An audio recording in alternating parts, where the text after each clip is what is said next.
Welcome to journalist dairy. #MeToo నుంచి #cockroach దాకా ఒకే ఒక్క హ్యాష్ట్యాగ్ ప్రభుత్వాల్ని ఎలా కుప్పకొలుస్తుందో ఎప్పుడైనా ఊహించారా? ఆయుధాలు లేకుండానే కేవలం చేతిలో ఉన్న స్మార్ట్ ఫోన్తో సామ్రాజ్యాల్ని శాసించడం సాధ్యమేనా?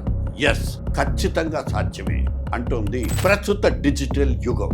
ఆయుధాలు అవసరం లేదు, నినాదమే పెద్ద ఆయుధం, బిగ్గెస్ట్ వెపన్. ముందుండి నడిపించే నాయకులు అక్కర్లేదు, జెన్ జీ అనే స్పిరిట్ ఉంటే చాలు. ఒకప్పుడు సోషల్ మీడియా అంటే కేవలం సమాచార మార్పిడికి మాత్రమే పరిమితం, just an exchange of information. కానీ ఇప్పుడు అది అహంకారం తలకెక్కిన ప్రభుత్వాల పాలిట డెత్ వార్నింగ్, మరణ శాసనం. ఇవే మన ప్రపంచాన్ని వణికిస్తున్న #తిరుగుబాటు. కొన్నాళ్లుగా మన దేశంలో ఏం జరుగుతుందో చూస్తున్నాం. తెర మీద కనిపిస్తోంది కాక్రోచ్ జనతా పార్టీ బ్యానర్ కావచ్చు, కానీ దాని వెనక ఉన్నది కోట్లాది మంది నవ యువత పోరాట స్ఫూర్తి. పాలకుల మీద తిరుగుబాటు, వ్యవస్థల మీద ఆగ్రహం, స్వార్థ పూరిత రాజకీయాల మీద ఆక్రోశం, అలా చాలా ఎమోషన్స్ కలగలిపితేనే ఢిల్లీ జంతర్ మంతర్ వేదికగా నడుస్తున్న యువ పోరాటం. మొట్టమొదటిసారిగా ప్రధాని నరేంద్ర మోదీ కూడా తప్పనిసరి పరిస్థితుల్లో కాస్త వెనక్కి తగ్గేలా చేసిన ప్రజా తిరుగుబాటు. కాక్రోచ్ అనే ఒకే ఒక్క హ్యాష్ట్యాగ్ దేశంలో ఉన్న నిరుద్యోగుల్ని, చదువుకున్న కోట్లాది యువకుల్ని ఒక్క చోటకి చేరుస్తుంది. అమెరికాలో కూర్చుని అభిజిత్ దుబ్కే అనే ఒకానొక సామాన్యుడు సృష్టించిన ఈ హ్యాష్ట్యాగ్ చివరికి దేశంలో ఉన్న వ్యవస్థల్ని కుదిపి పారేసేంతగా బలపడింది. ఇది ఎక్కడ మొదలైందో అందరికీ తెలుసు. నిరుద్యోగ యువతను సుప్రీంకోర్టు చీఫ్ జస్టిస్ బొద్దింకలు కాక్రోచెస్ అనడం దీనంతటికీ కారణం.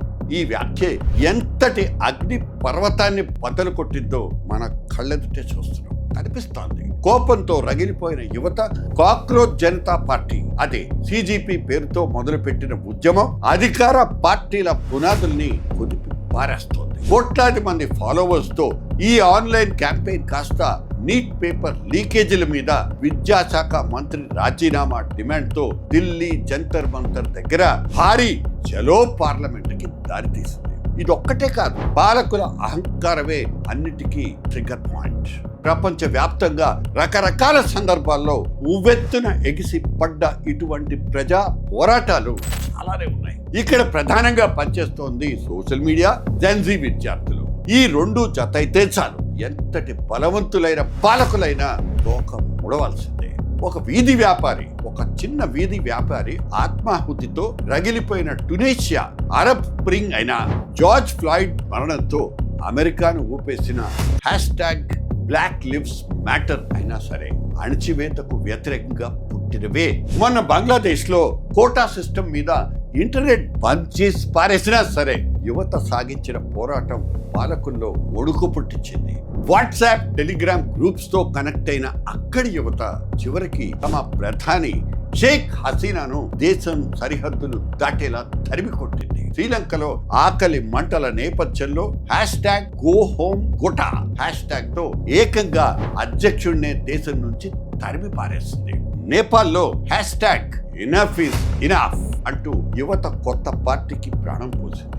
మన దగ్గర సినిమా తెరల మాటున రంగుల ప్రపంచం వెనక ఉన్న చీకటి కోణాన్ని బయటపెట్టిన #MeToo కూడా ఇటువంటిదే. ఇక్కడ ఒక విచిత్రం ఉంది. ప్రజలకు అన్ని ఇస్తున్నామంటూ ప్రభుత్వాలు ప్రగల్భాలు పలుకుతున్నాయి, కానీ గ్రౌండ్ రియాలిటీలో నిరుద్యోగం, ఆకలి మండుతూనే ఉన్నాయి. ఈ వైరుధ్యమే సామాన్యుణ్ణి ఒక సైనికుడిగా మారుస్తోంది, తిరుగుబాటుగా రూపాంతరం చెందుతుంది. నిజమే, ప్రభుత్వాలకి భద్రతా దళాలు ఉండొచ్చు, కానీ యువత చేతిలో ప్రపంచాన్ని కనెక్ట్ చేసే టెక్నాలజీ ఉంది, సాంకేతికత.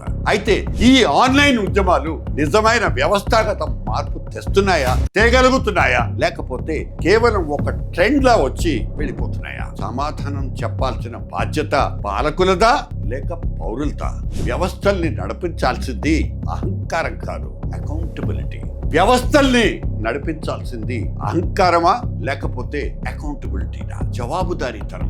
ప్రశ్నలు ఎన్నున్నా, ఎన్ని క్వశ్చన్స్ ఉన్నా సమాధానాలు చెప్పాల్సింది మాత్రం ప్రభుత్వాలే. మొత్తానికి ఈ #విప్లవాలు పాలకుల మెడలు వంచే భవిష్యత్ ఆయుధాలు అనటంలో నాకు ఎటువంటి డౌట్ లేదు. Be careful with #.